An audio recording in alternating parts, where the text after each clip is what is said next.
அஸ்ஸலாமு அலைக்கும் வரஹ்மத்துல்லாஹி வபரகாத்துஹு. அவுது பில்லாஹி மினஷ் ஷைத்தானிர் ரஜீம். பிஸ்மில்லாஹிர் ரஹ்மானிர் ரஹீம். நிறைவுடைய வாழ்வழித்து நெடுநிலத்தை காப்பதற்கு மறையளித்த மன்னவனுக்கே மாபெரும் புகழ் அனைத்தும். அல்லாஹ்வின் பெரும் கிருபையால் நாம் பல பயான்களை பார்த்திருக்கின்றோம். தீனுடைய விஷயங்களை நிறைய கேட்டிருக்கின்றோம். இன்ஷா அல்லாஹ் அல்லாஹு தாலா நம் அனைவருக்கும் அதன்படி வாழக்கூடிய பாக்கியத்தை தந்தல் புரிவானாக. ஆமீன். நாம் தீனுடைய விஷயங்களை சரியான முறையில் படித்து அதன்படி நடந்து நம்மை வழிகேட்டிலிருந்தும் ஷைத்தானின் பாதையிலிருந்தும் பாதுகாத்து நன்மையில் நிலைத்திருக்க செய்யக்கூடிய 2 விஷயங்கள் முஹம்மது நபி ஸல்லல்லாஹு அலைஹி வஸல்லம் அவர்கள் கூறியிருக்கின்றார்கள். 2 விஷயங்களை நான் விட்டு செல்கின்றேன், அவற்றை நீங்கள் பற்றி பிடித்துக் கொள்ளுங்கள், அப்பொழுது காலமெல்லாம் வழி தவற மாட்டீர்கள். 1 குர்ஆன், 2வது அல்லாஹுடைய தூதர் முஹம்மது நபி ஸல்லல்லாஹு அலைஹி வஸல்லம் அவர்களை பின்பற்றி வாழக்கூடிய சுன்னத்தான வழிமுறை.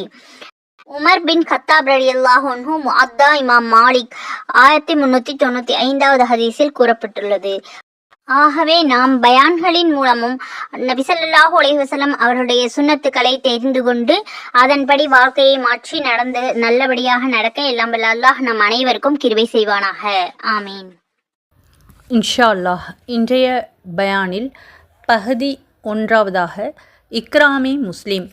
அல்லாஹு தாலாவுடைய அடியார்கள் சம்பந்தமாக அல்லாஹு தாலாவுடைய ஏவல்களை நபி ஸல்லல்லாஹு அலைஹி வஸல்லம் அவர்களுடைய வழியின் கட்டுப்பாட்டோடு பூர்த்தி செய்வது, அதில் முஸ்லீம்களின் தனித்தன்மைகளை கவனிப்பது, முஸ்லீமின் தகுதி, நபி ஸல்லல்லாஹு அலைஹி வஸல்லம் அவர்கள் கூறிய சில பொன்மொழிகளையும் திருக்குர்ஆனுடைய சில வசனங்களையும் பார்க்கலாம். கவனமாகவும் முழுமையாகவும் கேட்டு பயனடையுங்கள். மற்றவர்களுக்கும் பகிர்ந்து அல்லாஹு தாலாவிடத்தில் நற்கூலியை பெற்றுக்கொள்ளுங்கள். முதலாவதாக குர்ஆனில் அல்லாஹு தாலா 2வது சூராவின் 221வது வசனத்தில், நம்பிக்கையாளர்களே, இணை வைத்து வணங்கும் பெண்களை அவர்கள் நம்பிக்கை கொள்ளும் வரை நீங்கள் மணந்து கொள்ளாதீர்கள். ஏனென்றால் இணை வைத்து வணங்கும் ஒரு பெண் உங்களை கவரக்கூடியதாக இருப்பினும் நம்பிக்கை கொண்ட ஒரு அடிமை பெண் அவளை விட நிச்சயமாக மேலானவள். அவ்வாறே இணை வைத்து வணங்கக்கூடிய ஆண்கள் நம்பிக்கை கொள்ளும் வரை அவர்களுக்கு நம்பிக்கையாளர்களான பெண்களை நீங்கள் மணமுடித்து கொடுக்காதீர்கள். இணை வைத்து வணங்கக்கூடிய ஒரு ஆண் உங்களை கவரக்கூடியவனாக இருந்தாலும் நம்பிக்கை கொண்ட ஒரு அடிமை அவனை விட நிச்சயமாக மேலானவள். இணை வைக்கும் இவர்கள் எல்லாம் நரகத்திற்கு அழைப்பார்கள். ஆனால் அல்லாஹ்வோ தன்னுடைய அருளால் சொர்க்கத்திற்கும் தன்னுடைய மன்னிப்பிற்கும் உங்களை அழைக்கின்றான். மனிதர்களை கவனித்து உபதேசம் பெறுவதற்காக தன் வசனங்களை மேலும் அல்லாஹ் விவரமாக கூறுகின்றான். ரசூலுல்லாஹி ஸல்லல்லாஹு அலைஹி வஸல்லம் அவர்களுக்கு பின்னால் இந்த சமுதாயத்தை குர்ஆன் ஷரீஃபிற்கு வாரிசாக ஆக்கப்பட்டுள்ளது. இந்த திருவசனத்தில் உள்ள இஸ்தபைனா என்ற பதத்தின் மூலச்சொல்லான இஸ்திஃபா என்ற வார்த்தையை குர்ஆன் ஷரீஃபில் அதிகமான நபிமார்களுக்கு பயன்படுத்தப்பட்டுள்ளது. இஸ்திஃபா என்றால் தேர்ந்தெடுப்பது என்று பொருள். இந்த திருவசனத்தில் அல்லாஹு தாலா உம்மத்தே முஹம்மதியாவிற்கு இஸ்திஃபா தேர்ந்தெடுத்தல் என்ற வார்த்தைகளோடு இணைத்து விட்டான். எனினும் இஸ்திஃபா என்ற பதத்தின் படித்தரங்கள் பலதரப்பட்டவை. நபிமார்கள் மலக்குமார்களின் இஸ்திஃபா உயர்ந்த படித்தரமாகும். உம்மத்தே முஹம்மதியாவின் இஸ்திஃபா அடுத்துள்ள படித்தரமாகும். மஆரிஃபுல் குர்ஆன் 35வது சூராவின் 32வது வசனத்தில் அல்லாஹ் கூறுகிறான், சும்ம அவுரஸ்னல் கிதாபல் லதீன ஸ்தஃபைனா மின் இபாதினா. பிறகு நம் அடியார்களில் நாம் தேர்ந்தெடுத்தவர்களை அந்த வேதத்திற்கு வாரிசுகளாக ஆக்கினோம். எனினும் அவர்களில் பலர் தமக்கு தாமே தீங்கிழைத்து கொண்டார்கள். வேறு சிலர் நிதானமாக நடந்து கொண்டார்கள். மற்றும் சிலரோ அல்லாஹுடைய கட்டளைப்படி நன்மையான காரியங்களில் முந்திக் கொள்கின்றார்கள். இதுவே மிகப்பெரிய பாக்கியமாகும். நபிமார்களுக்கு மட்டும் அருளப்பட்ட இந்த விசேஷ தன்மையை இந்த உம்மத்தின் ஒவ்வொரு தனி நபருக்கும் கொடுத்தது கண்ணியப்படுத்தப்பட்டுள்ளதால் குர்ஆன் ஷரீஃபின் தூதுத்துவ செய்தியை முழு மனித சமுதாயத்திற்கும் எத்தி வைப்பது ஒவ்வொரு முஸ்லீமின் மீதும் திரும்பிவிட்டது. 814வது ஹதீஸாக, நாங்கள் மக்களோடு அவர்களுடைய படித்தரங்களுக்கு தகுந்தவாறு நடந்து கொள்ள வேண்டும் என்று ரசூலுல்லாஹி ஸல்லல்லாஹு அலைஹி வஸல்லம் அவர்கள் எங்களுக்கு கட்டளையிட்டார்கள் என்று ஆயிஷா ரலியல்லாஹு அன்ஹா அவர்கள் கூறியிருக்கின்றார்கள்.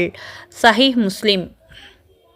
ஹஜ்ரத் இப்னு அப்பாஸ் ரலியல்லாஹு அன்ஹு அவர்கள் அறிவிக்கின்றார்கள், ரசூலுல்லாஹி ஸல்லல்லாஹு அலைஹி வஸல்லம் அவர்கள் காபாவை கண்டு சந்தோஷத்தால், லா இலாஹா இல்லல்லாஹ், காபாவே நீ எந்த அளவு பரிசுத்தமானதாக உள்ளாய், உன் நறுமணம் எந்த அளவு முக்கியத்துவம் வாய்ந்தது, நீ எந்த அளவு மிக கண்ணியத்திற்குரிய தகுதியானதாக இருக்கின்றாய், என்றாலும் முஃமினுடைய கண்ணியமும் மரியாதையும் உன்னை விட மிக உயர்ந்தது.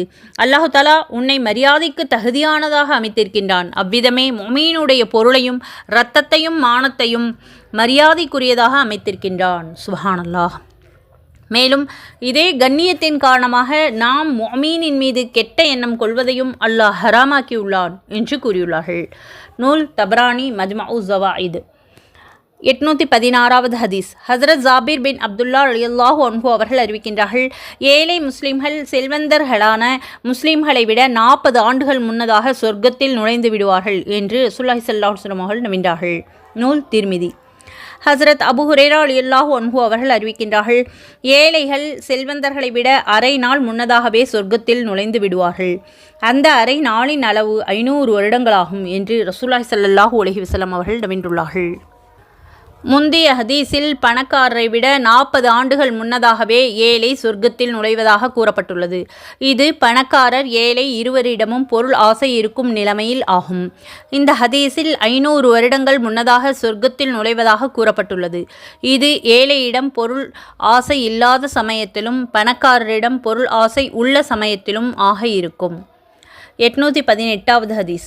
ஹஸ்ரத் அப்துல்லா இப்னு அம்ர் ரலியல்லாஹு அன்ஹு அவர்கள் அறிவிக்கின்றார்கள், கியாமத்துடைய நாளில் நீங்கள் அனைவரும் ஒன்று கூறிவிட்டால் இந்த உம்மத்தின் ஏழைகள் எங்கே என்று அறிவிப்பு செய்யப்படும். அந்த அறிவிப்பை கேட்டு அவர்கள் எழுந்து நிற்பார்கள். நீங்கள் என்ன அமல் செய்தீர்கள் என்று அவர்களிடம் கேட்கப்படும். யா அல்லாஹ், நீ எங்களை சோதனை செய்தாய், நாங்கள் பொறுமையாக இருந்தோம். நீ எங்கள் அல்லாத மற்றவர்களுக்கு பொருட்களையும் ஆட்சியையும் வழங்கினாய் என்று கூறுவார்கள். நீங்கள் உண்மை உரைத்து விட்டீர்கள் என்று அல்லாஹ் கூறுவான் என்று நபி ஸல்லல்லாஹு அலைஹி வஸல்லம் அவர்கள் கூறிவிட்டு மற்ற மக்களுக்கு முன்னதாகவே சொர்க்கத்தில் அவர்கள் நுழைந்து விடுவார்கள். பணக்காரர்களிடம் ஆட்சியாளர்களிடமும் கடினமான முறையில் கேள்வி கணக்கு இருக்கும் என்று நபி ஸல்லல்லாஹு அலைஹி வஸல்லம் அவர்கள் நம்பினார்கள். நூல் இப்னு ஹிப்பான். ஹஸ்ரத் அப்துல்லா இப்னு அம்ர் ரலியல்லாஹு அன்ஹு அவர்கள் அறிவிக்கின்றார்கள், அல்லாஹு தஆலாவுடைய படைப்பினங்களில் முதலாக சொர்க்கம் செல்பவர்கள் யார் என்று நீங்கள் அறிவீர்களா என்று நபி ஸல்லல்லாஹு அலைஹி வஸல்லம் அவர்களிடம் கேட்டபொழுது, அல்லாஹும் அவனது தூதருமே மிக அறிந்தவர்கள் என்று சஹாபா பெருமக்கள் கூறுவார்கள். அல்லாஹுடைய படைப்பினங்களில் முதலாக சொர்க்கம் செல்பவர்கள் ஏழை முஹாஜிர்கள் ஆவார்கள். அவர்கள் மூலம் எல்லைப்புற பகுதிகள் பாதுகாக்கப்படுகின்றன. கடினமான கஷ்டமான வேலைகளில் அவர்களை முன்வைத்து அவர்களின் மூலமாக பாதுகாப்பு செய்யப்படுகின்றது. தனது தேவைகள் தன் நெஞ்சங்களிலேயே இருக்க அவற்றை அவர்கள் நிறைவேற்ற முடியாமலேயே அவர்களுக்கு மரணம் ஏற்பட்டு விடுகிறது. கியாமத் நாளன்று அல்லாஹு தஆலா தான் நாடிய மலக்குமார்களிடம் அவர்களிடம் சென்று அவர்களுக்கு சலாம் கூறுங்கள் என்று கூறுவான். மலக்குமார்கள் ஆச்சரியமாக, எங்களுடைய இரட்சகா, நாங்களே உன்னுடைய வானங்களில் வசிப்பவர்களாக உள்ளோம், உன்னுடைய படைப்பினங்களில் உன்னிடம் சிறந்தவர்களாகவும் இருக்கின்றோம். அவ்வாறிருக்க நாங்கள் அவர்களிடம் சென்று அவர்களுக்கு சலாம் கூற வேண்டும் என்று எங்களுக்கு கட்டளையிடுகிறாயே, அதற்கு என்ன காரணம் என்று கேட்பார்கள். அதற்கு காரணம், இவர்கள் என்னை வணங்கி கொண்டிருந்த அடியார்களாக இருந்தார்கள், எனக்கு எதையும் இணை வைக்காதவர்களாக இருந்தார்கள். இவர்கள் மூலமாக எல்லைப்புற பகுதிகள் பாதுகாக்கப்பட்டன. சிரமமான வேலைகளில் அவர்களை முன்வைத்து அவர்கள் மூலமாக பாதுகாப்பு பணி செய்யப்பட்டன.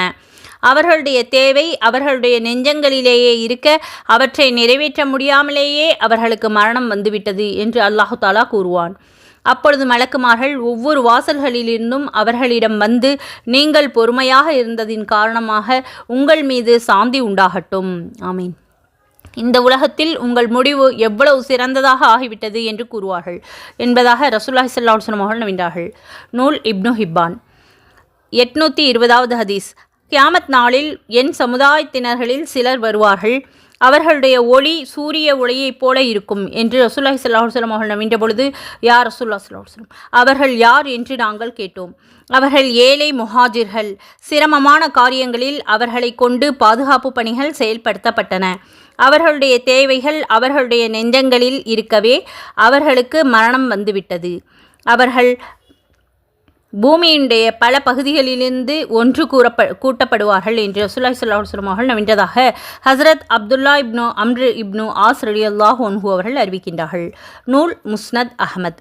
821வது ஹதீஸ். யா அல்லாஹ், என்னை ஏழையின் சுபாவத்தில் வாழச் செய்வாயாக, ஆமீன். ஏழையின் நிலையிலேயே உலகத்திலிருந்து என்னை மரணிக்கச் செய்வாயாக, ஆமீன். ஏழையின் கூட்டத்திலேயே என்னை எழுப்புவாயாக, ஆமீன் என்று ரசூலுல்லாஹி ஸல்லல்லாஹு அலைஹி வஸல்லம் அவர்கள் கூறியதை தான் செவியுற்றதாக ஹஸரத் அபூ சயீத் ரலியல்லாஹு அன்ஹு அவர்கள் கூறுகிறார்கள். 822வது ஹதீஸ். ஹஸ்ரத் சயீத் இப்னு அபு சயீத் ரஹமத்துல்லாஹி அலைஹி அவர்கள் கூறுகிறார்கள், ஹஸ்ரத் அபு சயீத் குத்ரி ரலியல்லாஹு அன்ஹு அவர்கள் ரசூலுல்லாஹி ஸல்லல்லாஹு அலைஹி வஸல்லம் அவர்களிடம் தம்முடைய வறுமை இன்னும் தேவையை எடுத்து சொன்னார்கள். அபு சயீதே, பொறுமையாக இருப்பீராக. பள்ளத்தாக்கின் மேல் பகுதியிலிருந்து வெள்ளம் வேகமாக வருவதைப் போல, மலை முகட்களிலிருந்து கீழ்நோக்கி வெள்ளம் பாய்வதைப் போல உங்களிலிருந்து என் பிரியம் வைத்தவர்களுக்கு வறுமை வேகமாக வரும் என்று ரசூலுல்லாஹி ஸல்லல்லாஹு அலைஹி வஸல்லம் அவர்கள் நவின்றார்கள். நூல் முஸ்னத் அஹ்மத் மஜ்மஉ ஸவாயித்.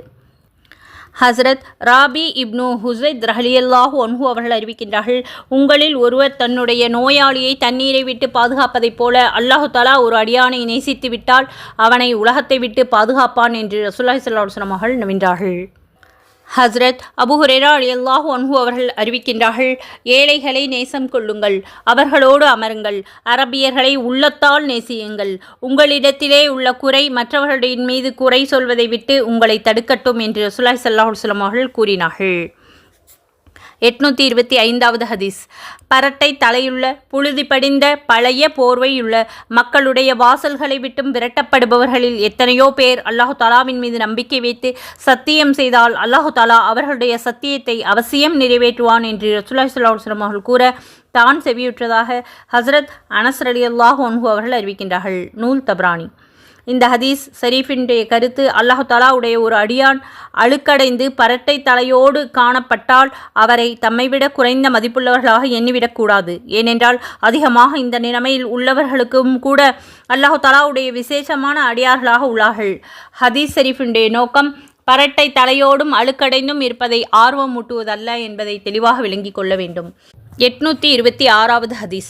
ஹஸ்ரத் சால் இப்னு சாயிதி ரலியல்லாஹு அன்ஹு அவர்கள், ஒரு மனிதர் ரசூலுல்லாஹி ஸல்லல்லாஹு அலைஹி வஸல்லம் அவர்களை கடந்து சென்ற பொழுது நபி ஸல்லல்லாஹு அலைஹி வஸல்லம் அவர்கள் தங்களுக்கு அருகில் உட்கார்ந்திருந்த ஒரு மனிதரிடம் இவர் சம்பந்தமாக உம்முடைய கருத்து என்ன என்று கேட்டார்கள். இவர் கண்ணியமானவர்களில் ஒரு மனிதராக உள்ளார். அல்லாஹ்வின் மீது சத்தியமாக இவர் யாரிடத்திலும் பெண் கேட்டால் திருமணம் செய்து வைக்கப்படுவார். இவர் பரிந்துரை செய்தால் பரிந்துரை ஏற்றுக்கொள்ளப்படும் என்று அவர் கூறினார். நபி ஸல்லல்லாஹு அலைஹி வஸல்லம் அவர்கள் இதை கேட்டுவிட்டு அமைதியாக ஆகிவிட்டார்கள். இதற்கு பிறகு வேறொரு மனிதர் கடந்து சென்றார். அந்த மனிதரிடம் இவரை பற்றி உங்கள் அபிப்பிராயம் என்ன என்று நபி ஸல்லல்லாஹு அலைஹி வஸல்லம் அவர்கள் கேட்டார்கள். இவர் ஏழை முஸ்லிம்களில் ஒருவர். இவர் பெண் கேட்டால் திருமணம் செய்து வைக்கப்படாது.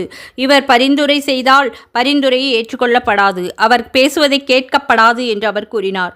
முந்தைய மனிதரை காட்டிலும் இதை போன்றவர்கள் உலகம் முழுக்க நிரம்பியிருந்தாலும் அவர்கள் எல்லோரையும் விட இவர் சிறந்தவர் என்று நபி ஸல்லல்லாஹு அலைஹி வஸல்லம் அவர்கள் கூறினார்கள். நூல் புகாரி. ஹஸ்ரத் முஸ்அப் இப்னு சாத் ரலியல்லாஹு அன்ஹு அவர்கள் அறிவிக்கின்றார்கள், அவர்களுடைய தந்தை ஹஸ்ரத் சாத் ரலியல்லாஹு அன்ஹு அவர்களுக்கு பொருளாதாரத்தின் காரணமாக வீரத்தின் காரணமாகவும் தன்னை விட குறைந்த அந்தஸ்தில் உள்ள சஹாபாக்களை விட சிறப்புத்தன்மை இருப்பதாக எண்ணம் ஏற்பட்டது. உங்களில் பலவீனர்கள் இயலாதவர்களின் பரக்கத்தினால் உங்களுக்கு உதவி செய்யப்படுகின்றது, உங்களுக்கு ரிஸ்க் விஸ்தீரணமாக்கப்படுகிறது என்று நபி ஸல்லல்லாஹு அலைஹி வஸல்லம் அவர்கள் அவருடைய எண்ணத்தை சீர்படுத்தும் நோக்கில் கூறினார்கள். நூல் புகாரி. என்னை பலவீனர்களில் தேடுங்கள், ஏனென்றால் உங்களில் பலவீனர்களின் பொருட்டால்தான் உங்கள் தேவைகள் நிறைவேற்றப்படுகின்றன, உங்களுக்கு உதவி செய்யப்படுகின்றது என்று ரசூலுல்லாஹி ஸல்லல்லாஹு அலைஹி வஸல்லம் அவர்கள் கூற தான் செவியுற்றதாக ஹஸ்ரத் அபூ தர்தா ரலியல்லாஹு அன்ஹு அவர்கள் அறிவிக்கின்றார்கள். நூல் அபூ தாவூத். 829வது ஹதீஸ். சொர்க்கவாசியை உங்களுக்கு நான் அறிவிக்கட்டுமா என்று நபி ஸல்லல்லாஹு அலைஹி வஸல்லம் அவர்கள் வினவினார்கள். பிறகு தாங்களே பதிலளித்தார்கள், தன்னுடைய கொடுக்கல் வாங்கலிலும் நடத்தையிலும் கடினமாக இல்லாமலும் பணிவாகவும் மென்மையாகவும் சுபாவத்தை ஏற்படுத்தி கொண்ட ஒவ்வொரு பலவீனமான அப்பாவி மனிதர்களும் சொர்க்கவாசிதான். மக்கள் அவரை பலவீனமானவர் என்று விளங்கியிருப்பார்கள். ஆனால் அல்லாஹு தாலாவுடன் அவருடைய தொடர்பு எப்படிப்பட்டதாக இருக்கும் என்றால், ஏதாவது ஒரு விஷயத்தில் அது இவ்வாறு தான் இருக்கும் என்று அல்லாஹு தாலாவின் மீது சத்தியம் செய்து கூறினால் அல்லாஹு தாலா அவருடைய சத்தியத்திற்கு முக்கியத்துவம் கொடுத்து அவர்களுடைய விஷயத்தை அவசியம் நிறைவேற்றி வைப்பான். நரகவாசி என்று யார் என்று உங்களுக்கு நான் அறிவிக்கட்டுமா என்று நபி ஸல்லல்லாஹு அலைஹி வஸல்லம் அவர்கள் கேட்டுவிட்டு பிறகு தாங்களே பதில் கூறினார்கள். செல்வத்தை சேகரம் செய்து வைக்கக்கூடிய கருமையான கடின உள்ளமுள்ள ஆணவம் உடைய ஒவ்வொரு மனிதனும் நரகவாசி என்று நபி ஸல்லல்லாஹு அலைஹி வஸல்லம் அவர்கள் கூற தான் செவியுற்றதாக ஹசரத் ஹாரிசா இப்னு வஹப் ரலியல்லாஹு அன்ஹு அவர்கள் அறிவித்திருக்கின்றார்கள். நூல் புகாரி. ஹசரத் அப்துல்லா இப்னு அம்ர் இப்னு ஆஸ் ரலியல்லாஹு அன்ஹு அவர்கள் அறிவிக்கின்றார்கள், ரசூலுல்லாஹி ஸல்லல்லாஹு அலைஹி வஸல்லம் அவர்கள் நரகவாசிகளை பற்றி கூறுகின்ற நேரத்தில், நரகவாசிகளான மக்கள் கடினமான சுபாவம் கொண்ட தடினமான உடல் உள்ள பெருமையாக செல்லக்கூடிய ஆணவமுள்ள சொத்து செல்வங்களை ஏராளமாக சேர்த்து வைத்துள்ள அதை கேட்பவர்களுக்கு கொடுக்காமல் தடுத்து வைத்து கொண்ட ஒவ்வொருவரும் ஆவார்கள். சொர்க்கவாசிகள் யார் என்றால் பலவீனமாக உள்ள, அதாவது மக்களோடு பணிவாக நடந்து கொண்டவர்களில் மக்கள்களில் ஒடுக்கப்பட்டவர்கள் ஆவார்கள். அதாவது மக்கள் அவர்களை பலவீனமானவர்கள் என்று விளங்கி ஒடுங்கி விடுவார்கள் என்று நபி ஸல்லல்லாஹு அலைஹி வஸல்லம் அவர்கள் நம்பினார்கள். ஹசரத் ஜாபிர் ரலியல்லாஹு அன்ஹு அவர்கள் அறிவிக்கின்றார்கள், 3 நல்ல பண்புகள் யாரிடம் இருக்கின்றனவோ அல்லாஹு தஆலா கியாமத்துடைய நாளில் அவருக்கு தன்னுடைய ரஹமத் என்னும் நிழலில் இடம் கொடுப்பான். இன்னும் அவர்களை சொர்க்கத்தில் நுழையச் செய்வான். அந்த நல்ல பண்புகள் பலவீனர்களுடன் மென்மையாக நடந்து கொள்வது, பெற்றோர்களின் மீது இரக்கம் காட்டுவது, அடிமைக்கு தன் கீழ் உள்ளவர்களுக்கும் வேலைக்காரர்களுக்கும் உபகாரம் செய்தல் என்று நபி ஸல்லல்லாஹு அலைஹி வஸல்லம் அவர்கள் கூறினார்கள். நூல் திர்மிதி. 832வது ஹதீஸ். ஹசரத் இப்னு அப்பாஸ் ரலியல்லாஹு அன்ஹு அவர்கள் அறிவிக்கின்றார்கள், கியாமத்துடைய நாளில் மார்க்கத்திற்காக உயிர் நீத்த ஷஹீது கொண்டு வரப்பட்டு அவனை கேள்வி கணக்கு கேட்பதற்காக நிறுத்தி வைக்கப்படும். பின்பு தர்மம் செய்தவர் கொண்டு வரப்பட்டு அவரை கேள்வி கணக்குக்காக நிறுத்தி வைக்கப்படும். பிறகு உலகில் பலவிதமான சோதனைகளில் சிக்குண்டவர்கள் கொண்டு வரப்படுவார்கள். அவர்களுக்காக மீசான் தராசு வைக்கப்படாது. அவர்களுக்காக நீதிமன்றம் அமைக்கப்படாது. அவர்களின் மீது கூலியும் வெகுமதியும் மழையைப் போல பொழியப்படும். உலகில் சுகமாக வாழ்ந்தவர்கள் அந்த மிகச்சிறந்த கூலியையும் வெகுமதியையும் கண்டு தங்களுடைய உடல்கள் உலகில் கத்தரிக்கோள்களாக வெட்டப்பட்டு அவற்றை பொறுத்து இருந்திருப்போமோ என்று ஆசைப்படுவார்கள் என்று நபி ஸல்லல்லாஹு அலைஹி வஸல்லம் அவர்கள் கூறினார்கள். 833வது ஹதீஸ். ஹசரத் மஹமூத் இப்னு லபீத் ரலியல்லாஹு அன்ஹு அவர்கள் அறிவிக்கின்றார்கள், அல்லாஹு தஆலா ஒரு கூட்டத்தினர்களை நேசித்தால் அவர்களை துன்பங்களிலேயே போட்டு சோதிப்பான். யார் பொறுமையை மேற்கொள்கின்றார்களோ அவர்களுக்கு பொறுமை எழுதப்படுகிறது. யார் பொறுமையை மேற்கொள்ளவில்லையோ அவர்களுக்கு பொறுமையின்மை எழுதப்படுகிறது. பிறகு அவர் அழுது அரற்றிக் கொண்டிருப்பார் என்று ரசூலுல்லாஹி ஸல்லல்லாஹு அலைஹி வஸல்லம் அவர்கள் கூறினார்கள். நூல் முஸ்னத் அஹ்மத். ஹசரத் அபூ ஹுரைரா ரலியல்லாஹு அன்ஹு அவர்கள் அறிவிக்கின்றார்கள், அல்லாஹு தஆலாவிடம் ஒரு மனிதனுக்காக வேண்டி ஒரு உயர்ந்த பதவி நிர்ணயம் செய்யப்படுகிறது. எனினும் அவன் தன்னுடைய அமலின் காரணமாக அந்த பதவியை அடையவில்லை என்றால் அவனை அல்லாஹு தஆலா நோய்கள், நஷ்டங்கள் போன்றவற்றை கொண்டு சோதிக்கின்றான். அவை அவனுக்கு வெறுப்பாக இருக்கும். முடிவாக அந்த வெறுப்புகளின் மூலம் அவனுக்குள்ள பதவியை அடைந்து விடுவான் என்று ரசூலுல்லாஹி ஸல்லல்லாஹு அலைஹி வஸல்லம் அவர்கள் நம்பினார்கள். 835வது ஹதீஸ். ஹசரத் அபூ சயீத் குத்ரி ரலியல்லாஹு அன்ஹு அவர்கள் ஹசரத் அபூ ஹுரைரா ரலியல்லாஹு அன்ஹு ஆகிய இருவரும் அறிவிக்கின்றார்கள், ஒரு முஸ்லீம் களைப்போ சோர்வோ நோயோ கவலையோ துக்கமோ அடைவாரே ஆனால் அவருக்கு ஏதேனும் முள் தேய்த்து விட்டாலும் கூட அதன் காரணமாக அல்லாஹு தஆலா அவருடைய பாவங்களை மன்னித்து விடுகின்றான் என்று முஹம்மது நபி ஸல்லல்லாஹு அலைஹி வஸல்லம் அவர்கள் கூறியிருக்கின்றார்கள். யாராவது ஒரு முஸ்லீமுக்கு முள் தேய்த்துவிட்டால் அல்லது அதைவிட குறைந்த நோவினை ஏற்பட்டுவிட்டால் அதற்கு பகரமாக அல்லாஹு தாலாவின் புறத்திலிருந்து அவருக்கு ஒரு அந்தஸ்து எழுதப்படுகிறது, ஒரு பாவம் மன்னிக்கப்படுகின்றது. சுப்ஹானல்லாஹ். இவ்வாறு நபி ஸல்லல்லாஹு அலைஹி வஸல்லம் அவர்கள் கூற தான் செவியுற்றதாக ஹஸரத் ஆயிஷா ரலியல்லாஹு அன்ஹா அவர்கள் கூறியிருக்கின்றார்கள். 837வது ஹதீஸ். ஹசரத் அபூ ஹுரைரா ரலியல்லாஹு அன்ஹு அவர்கள் அறிவிக்கின்றார்கள், அல்லாஹ்வை ஈமான் கொண்ட ஆண்கள் சிலருக்கும் பெண்கள் சிலருக்கும் அல்லாஹு தஆலாவின் புறத்திலிருந்து சோதனைகளும் விபத்துகளும் வந்து கொண்டே இருக்கும். சில சமயங்களில் அவர்களுடைய உயிரின் மீது, சில சமயத்தில் அவர்களுடைய குழந்தைகளின் மீது, சில சமயத்தில் அவர்களுடைய பொருள்களின் மீது சோதனைகள் ஏற்பட்டு கொண்டே இருக்கும். அதனுடைய முடிவில் அவருடைய பாவங்கள் உதிர்ந்து கொண்டே இருக்கும். இறுதியில் அவர் மரணித்த பிறகு ஒரு பாவம் மிச்சமின்றி அல்லாஹ்வை சந்திப்பார் என்று ரசூலுல்லாஹி ஸல்லல்லாஹு அலைஹி வஸல்லம் அவர்கள் நம்பினார்கள். நூல் திர்மிதி. 838வது ஹதீஸ். ஹசரத் அனஸ் இப்னு மாலிக் ரலியல்லாஹு அன்ஹு அவர்கள் அறிவிக்கின்றார்கள், அல்லாஹு தஆலா ஒரு முஸ்லிமான அடியானுக்கு உடலில் நோயை கொடுத்து சோதனை செய்தால் அந்த அடியான் அவனை ஆரோக்கியமாக இருக்கும் நிலையில் செய்து வந்த அனைத்து நல்ல அமல்களையும் எழுதுங்கள் என்று ஒரு மலக்குக்கு அல்லாஹு தஆலா கட்டளையிடுகின்றான். பிறகு அவருக்கு நிவாரணத்தை கொடுத்துவிட்டால் அவரை பாவங்களை விட்டு கழுவி சுத்தம் செய்கின்றான். சுஹான்லா. அவரது உயிரை கைப்பற்றப்பட்டு விட்டால் அவரை மன்னித்து அவர் மீது கிருபை செய்கின்றான் என்று ரசூலுல்லாஹி ஸல்லல்லாஹு அலைஹி வஸல்லம் அவர்கள் நவின்றார்கள். என்னுடைய அடியார்களிலிருந்து ஒரு முஃமினான அடியார்களை ஏதாவது துன்பம், சிரமம், நோய் முதலியவற்றை கொண்டு நான் சோதிக்கும் பொழுது அவன் என் புறத்திலிருந்து அனுப்பப்பட்ட துன்பத்தை பொருந்திக் கொண்டு என்னை புகழ்ந்தால் இவர் ஆரோக்கியமாக இருக்கும்போது செய்யக்கூடிய அனைத்து அமல்களின் நன்மைகளையும் அப்படியே எழுதிவிடுங்கள் என நான் மலக்குகளுக்கு உத்தரவு பிறப்பிக்கின்றேன் என்று அல்லாஹு தாலா கூறுவான் என்று நபி ஸல்லல்லாஹு அலைஹி வஸல்லம் அவர்கள் கூற தான் செவியுற்றதாக சத்தாத் இப்னு அவுஸ் ரலியல்லாஹு அன்ஹு அவர்கள் அறிவிக்கின்றார்கள். ஹஜ்ரத் அபூ ஹுரைரா ரலியல்லாஹு அன்ஹு அவர்கள் கூறுகிறார்கள், யாராவது ஒரு முஸ்லிமான ஆணுக்கோ பெண்ணுக்கோ தொடர்படியான உள்காய்ச்சலோ தலைவலியோ இருந்தால் அது அவர்களுடைய பாவங்களிலிருந்து கடுகளவுக்கும் எந்த பாவத்தையும் விட்டு வைக்காது. அவரது பாவம் உஹது மலைக்கு சமமாக இருந்தாலும் சரியே என்று ரசூலுல்லாஹி ஸல்லல்லாஹு அலைஹி வஸல்லம் அவர்கள் கூறினார்கள். ஹசரத் அபூ சயீத் குத்ரி ரலியல்லாஹு அன்ஹு அவர்கள் அறிவிக்கின்றார்கள், முஃமினுக்கு ஏற்படக்கூடிய தலைவலியும் முள் தேய்ப்பதும் அல்லது வேறு ஏதாவது சிரமம் அவனுக்கு ஏற்பட்டாலும் அல்லாஹு தஆலா கியாமத்துடைய நாளில் அதன் காரணமாக ஒரு முஃமினுக்கு ஒரு அந்தஸ்தை உயர்த்துகின்றான். அந்த சிரமத்தின் காரணமாக அவருடைய பாவங்கள் மன்னிக்கப்படுகின்றன என்று ரசூலுல்லாஹி ஸல்லல்லாஹு அலைஹி வஸல்லம் அவர்கள் கூறினார்கள். ஹசரத் அபு உமாமா ஃபாஹிலி ரலியல்லாஹு அன்ஹு அவர்கள் அறிவிக்கின்றார்கள், ஒரு அடியான் நோயின் காரணமாக அல்லாஹு தாலாவிடம் முன்னோக்கி அழுது மன்றாடுகின்ற கேட்கின்றானோ அவருடைய பாவங்களை விட்டு சுத்தமான நிலையில் அல்லாஹு தாலா நோயிலிருந்து நிவாரணம் அளிக்கின்றான் என்று நபி ஸல்லல்லாஹு அலைஹி வஸல்லம் அவர்கள் கூறினார்கள். 843வது ஹதீஸ்.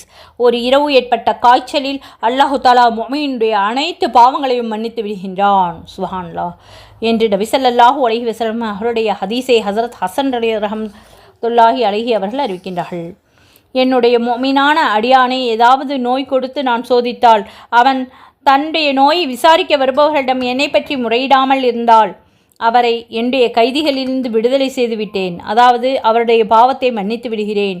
பிறகு அவருக்கு அவருடைய உடலில் இருக்கும் சதையை விட சிறந்த சதையை கொடுப்பேன். அவரது இரத்தத்தை விட சிறந்த இரத்தத்தை அவருக்கு கொடுப்பேன். அவரது ஆரோக்கியத்தை நல்குவேன். பிறகு அவருக்கு நோயிலிருந்து எழுந்த பிறகு புதிதாக அமல் செய்ய ஆரம்பிக்கின்றார்.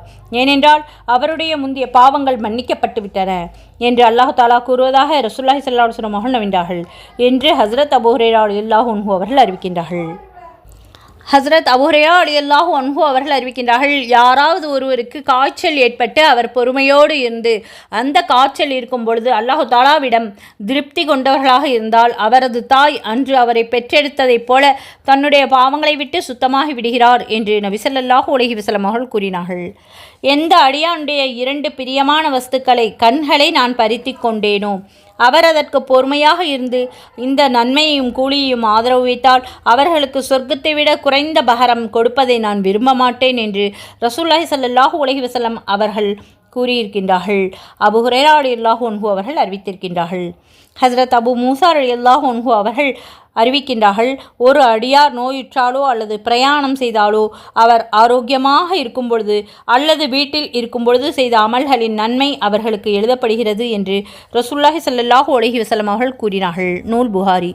ஹசரத் அபூ சயீத் ரலியல்லாஹு அன்ஹு அவர்கள் அறிவிக்கின்றார்கள், மிகவும் உண்மையாக இருக்கக்கூடிய முழு நம்பிக்கையுள்ள வியாபாரி நபிமார்கள் உண்மையாளர்கள் சுஹதாக்களோடு இருப்பார்கள் என்று ரசூலுல்லாஹி ஸல்லல்லாஹு அலைஹி வஸல்லம் அவர்கள் நவின்றார்கள்.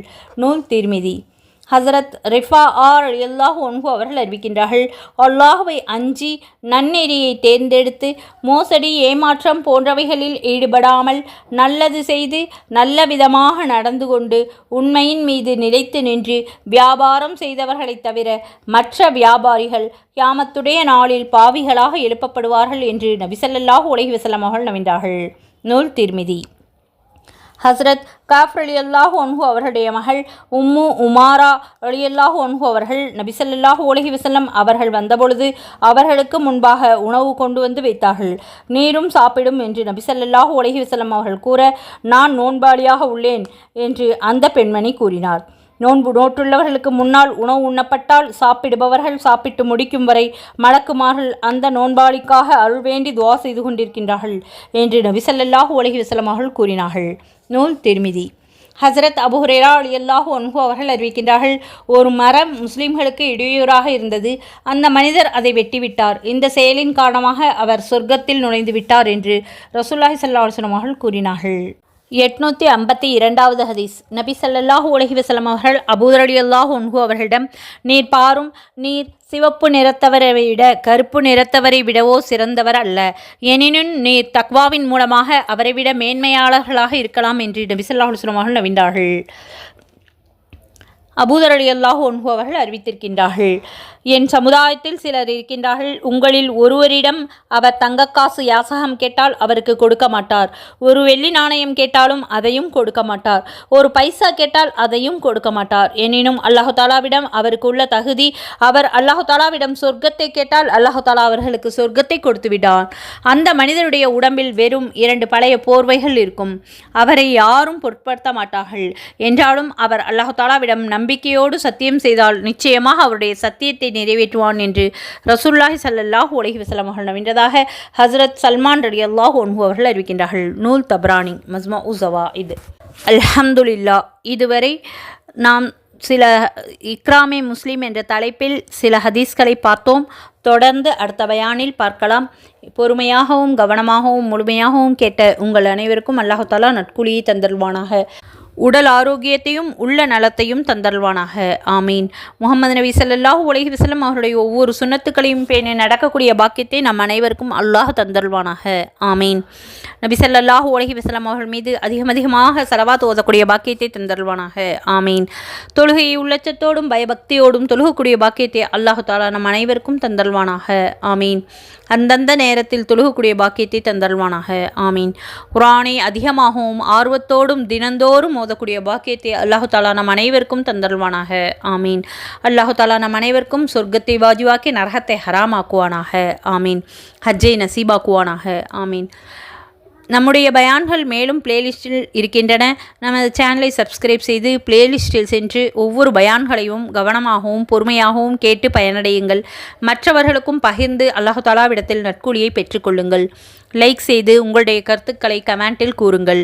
ஜஸாக்குமுல்லாஹு ஹைரன் கசீரா. அஸ்ஸலாமு அலைக்கும் வரஹ்மத்துல்லாஹி வபரகாத்துஹு வ மஃபிரத்துஹு.